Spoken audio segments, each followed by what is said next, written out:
I am your host, Joe, and with me by microphone is my good friend Kumar. Kumar, how are you this evening? We have some great updates for the last week on I'm doing good. How about yourself? Hey, I'm doing great. I'm ready to jump into these updates.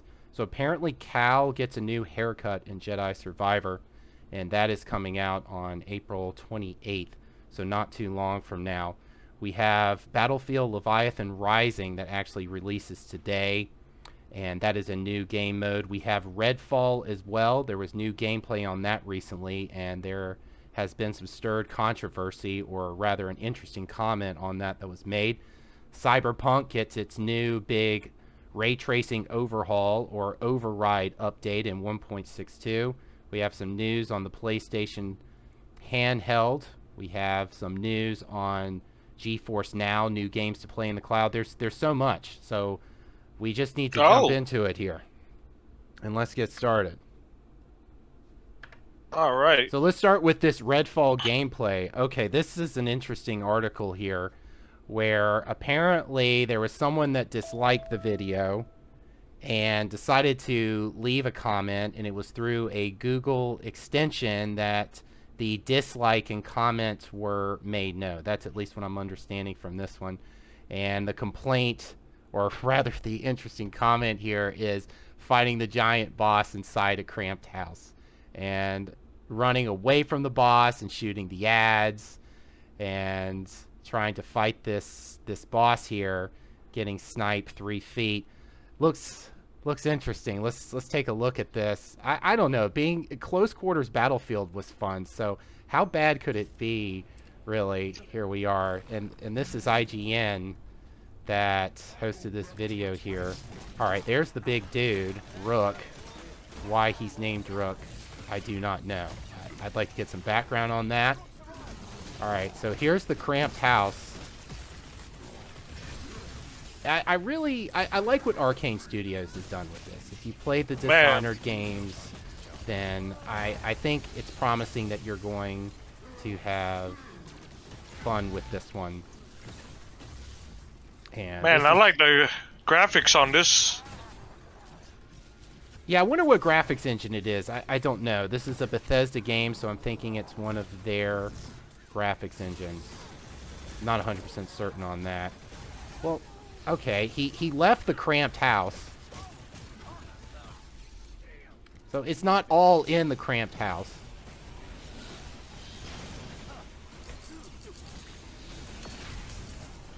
Alright, well, yeah, he is running away. I will give you that. And then going to look at the ads, maybe to kill them. I don't know. I've done that before. I've had to run away. I've gotten overwhelmed. I've run away. I consider myself a casual gamer, really.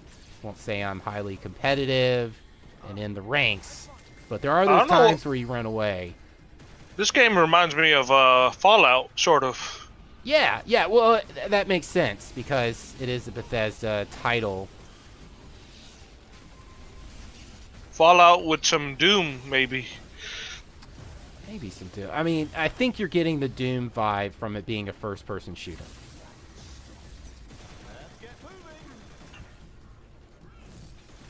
But it's not all taking place in the cramped house.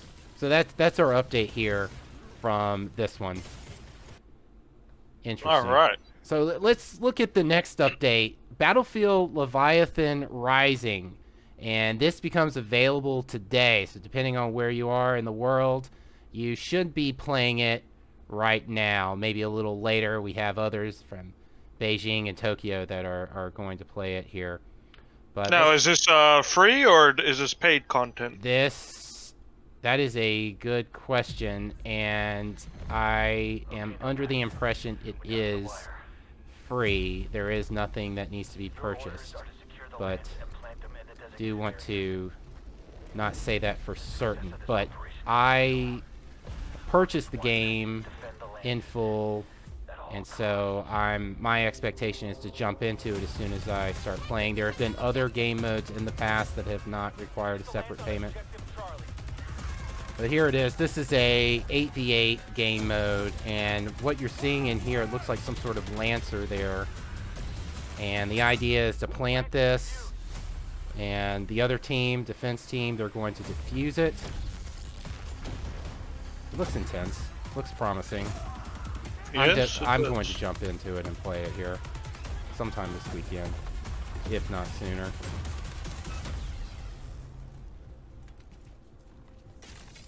And, of course, there's going to be some cool and awesome gear that you can get in playing it.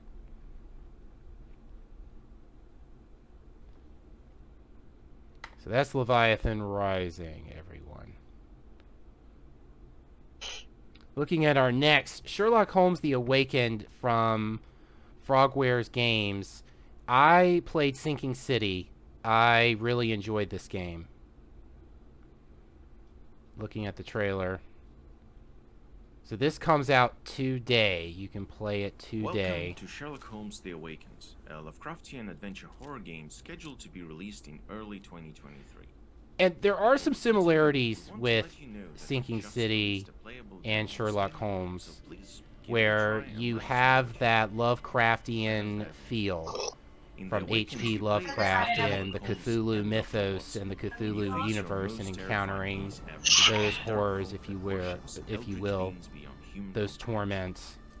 But you also have a different angle with it being Sherlock Holmes, which I appreciate. This actually is, you could call it a remaster or a remake, but a original game came out 2006-2007 from Frogwares, and this has been recreated in Unreal Engine. I think I have that right, Frogware. They are the one, Frogwares, they are the one that have done it. And if you played the Sinking City, the gameplay mechanics, they do look similar. Puzzles. It's not. I'm thinking about Red Dead. Yeah, go ahead. Oh, no, I was like, yeah, it kind of reminded me of Red Dead for a second. Red Dead. Okay, that's interesting. I did not get that feel from this. But then again, I've played Sinking City. I haven't played any of their other titles. Our Sherlock Holmes games are built on the principle of no hand-holding detective work, and The Awakened is no exception. It has that Victorian feel, which I like. This right here, that's what reminds me, where you have to make the correlations. In Sinking City, you had to do that.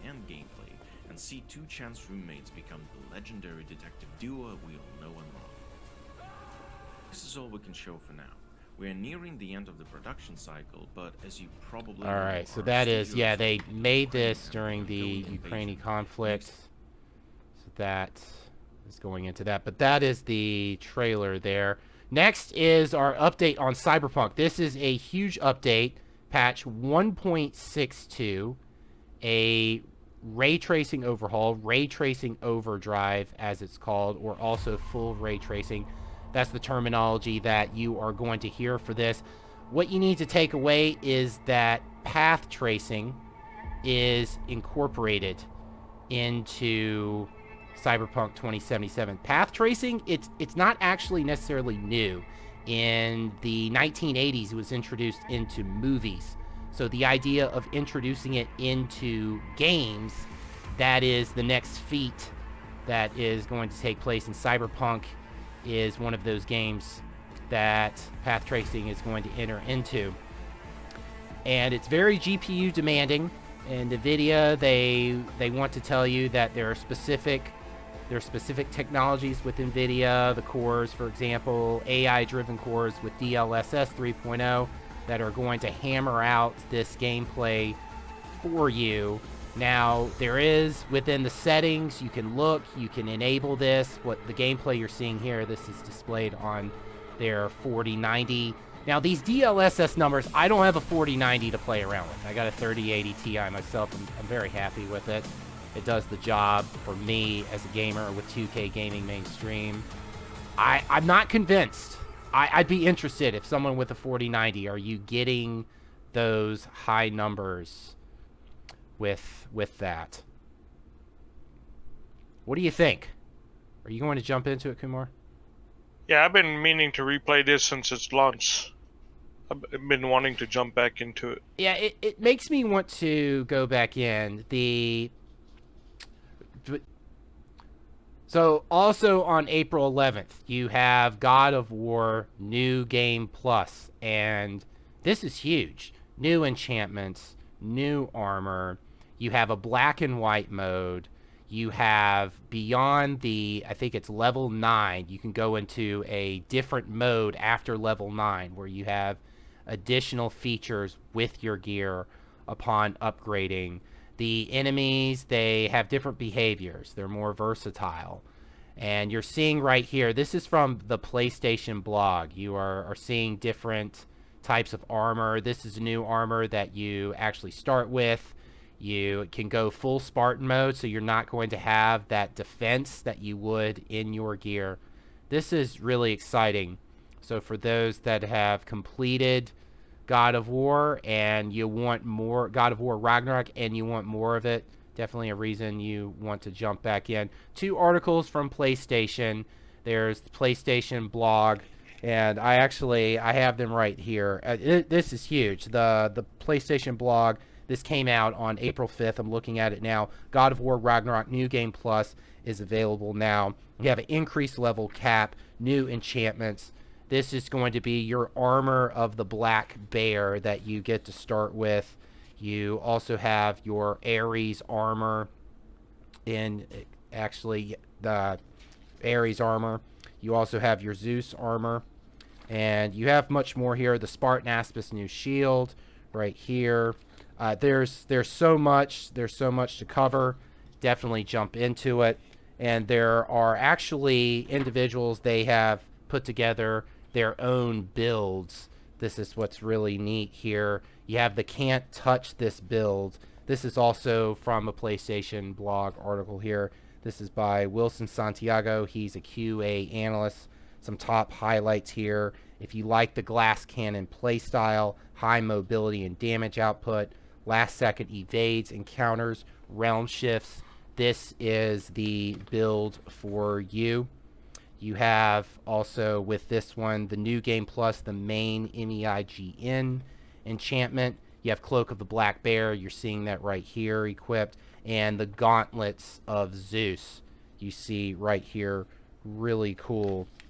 And let's see. Next, you have the Status Striker build. This is built by TJ Gilbert. He's a senior QA analyst.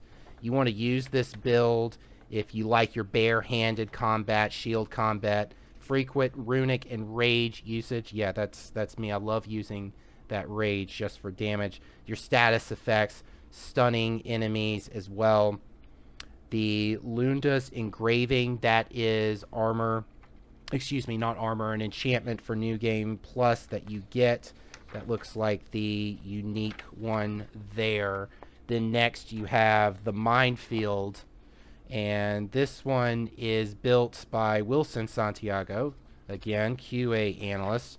Reason why you want to use this build: frequent rage usage, AoE burn damage, the noise health and rage stones when you get crunched, lots of explosions. That's always fun.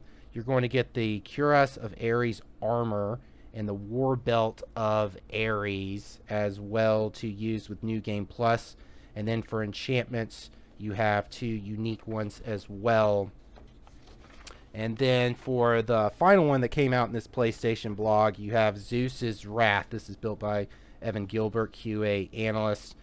Why you want to use this: huge AoE damage, crowd control, frequent use of runic attacks and relic, swapping of weapons. And some items you get for armor, you get the War Belt of Zeus. And I don't know about you, Kumar, that looks pretty cool to me to use. Enchantments, you get Vald, Manvit, some others here. Fallen Stars, engraving. There's much here that you can do with the new items equipped. Exciting stuff, I say. I need to get back into God of War. Yeah, same. I need to go back and finish it myself. It's beautiful game. Very beautiful game. So Cal gets a new haircut here. So you can actually, apparently from this April 4th gameplay, you can equip Cal with a mullet. And you can, according to this one comment, I'm a platinum this game with mullet Cal. Yeah, that would be cool. I actually tried growing out the mullet. I wanted to see if I could pull it off, see if I could platinum life with the mullet, and I don't think it was working out. So I'm gonna try it with Cal and see if I have any fortune with that. So April 28th, that's going to be the release date that is coming up. Jedi Survivor. This is the sequel to Jedi Fallen Order from 2019. And this continues the story approximately 5 years after Jedi Fallen Order. This is going to be exciting here. And we have the system requirements that were actually came... there were posts about them. This was making some news. Really, the big deal with this one is the 155 gigabytes available space that is required. So those with the Steam Deck, they are going to need to clear some space. If they don't have the 256 gigabyte, you may need to get a micro SD, for example. So people with the Steam Deck, they're going to be thinking, how can I make this work? I'm interested in seeing how it's going to run on my Steam Deck. Definitely plan to tweak that. And so make sure you have your systems ready, especially your hard drive ready for this one. Next update, GeForce Now Thursday, GFN Thursday. They come out with updates every Thursday is the idea, what you can play in their GeForce Now service. So we have The Road, 96 Mile Zero, Meet Your Maker, Terrascape, Curse of the Sea Rats, Raven's Watch, that has gotten some views and popularity there, that has made the news more than the others have based on what I've seen. Supplice and Teardown. So take advantage of these if you've already purchased them on Steam, of course. You can link your Steam and take advantage and the GeForce Cloud service. And then also don't forget about your Marvel's Midnight Suns. You can claim that, it looks like here, Saturday, May 6th, if you are a Marvel fan. So that's for GeForce Now Thursday. Now this is interesting. The PlayStation Handheld. There's been an uptick in handhelds. Handhelds have been coming back. Steam Deck was not necessarily the beginning. I feel like it traces back to, correct me if I'm wrong, Kumar, what are your thoughts here? But the Switch really changed the game, where you had a dock, you could play on the big screen, you could take it away, you could play it in your hand, and then you had others like the Steam Deck come out. So this is... I had the PSP Vita I remember the Vita. I had a Vita. I enjoy the Vita. And you could do PS Remote Play from the Vita as well. One aspect I didn't like was you couldn't necessarily remap the controls. I'm remembering where I'd have to relearn the controls to use with PS Remote Play compared to playing on my controller. But that was really frustrating for me. But great handheld. Really I'm actually excited that they're coming back, but they're going to take a different angle with this one, where it's not local based, as in, you remember with the Vita, you could buy the games, you can install them locally or on a expansion card and then play them locally. This is going to be streaming focused, and it's going to focus on using it as a PlayStation 5 accessory. What do you think about that? PlayStation 5 accessory. I don't know. Kind of look forward to it. Yeah, we see how it interacts. There's so many accessories already. You get your controller dock, your different controllers. People may have just picked up their Hogwarts Legacy controller and are using that. There's so much already. So you get this handheld to use, which looks like a controller with a screen in the middle of it. I'm intrigued, I can at least say. So when is this thing coming out? Okay, well, it's going to come out before the PlayStation 5 Pro, which, according to this source, is going to be holiday 2024, and it's going to release after the external bay drive of the that you can use with the PlayStation 5, the detachable disk drive, as it says here in this source. So in between that time, it Now, promises... Yeah, go to ahead. clarify, is this a rumor or is this official from Sony?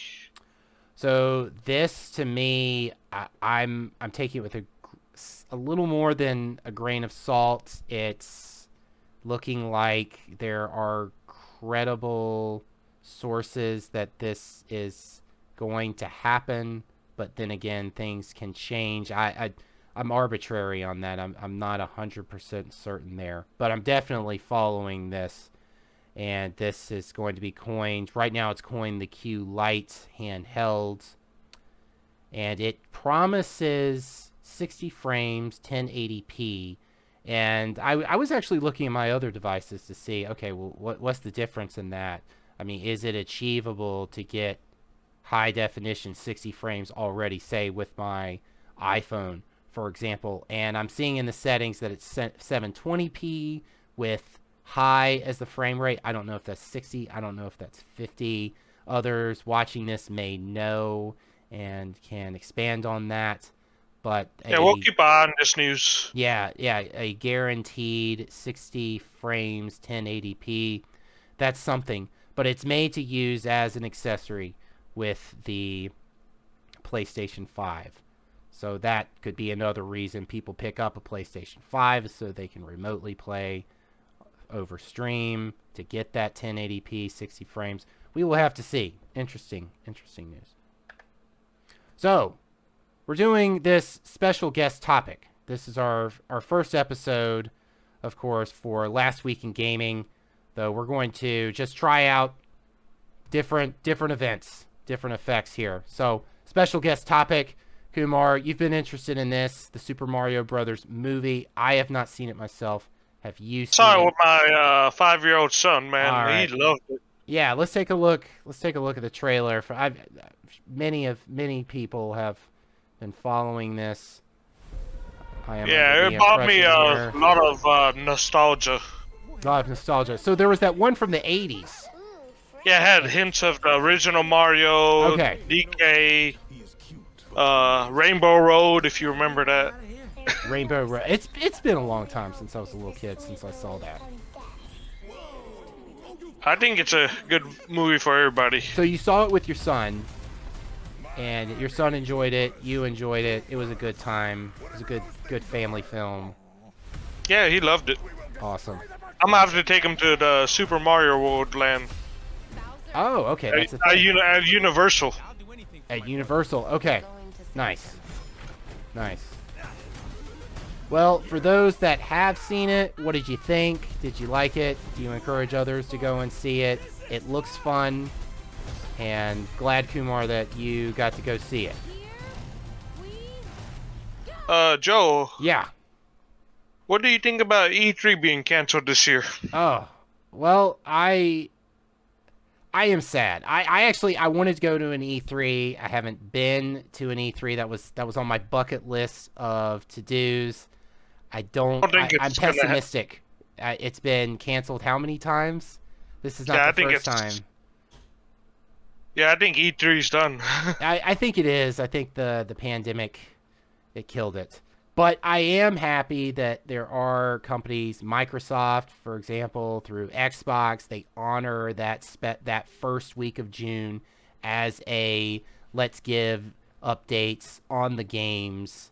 Mm-hmm. And so you can at least look forward to that and updates coming out from there. So the spirit of E3 lives, but not E3 itself. So it's the afterthought, the afterlife for E3. But looking forward to those updates. So yes, this is our first episode. We're trying this out. We are hoping that we get some comments here, what people like, what people don't like, what people want to see more of. Do I talk too much? Let us know in the comments. Let us know what you think. We appreciate any and all feedback and look forward to having more of these. Kumar is with us as special guest today. We plan to have other guests on the show, and Kumar will be returning for us. So thanks for giving the time. Thanks for watching. Kumar, any concluding thoughts before we end the show here? No, thank you everybody for watching the show. All right. Have a great rest of the week, everyone, and we will see you next week on Last Week in Gaming.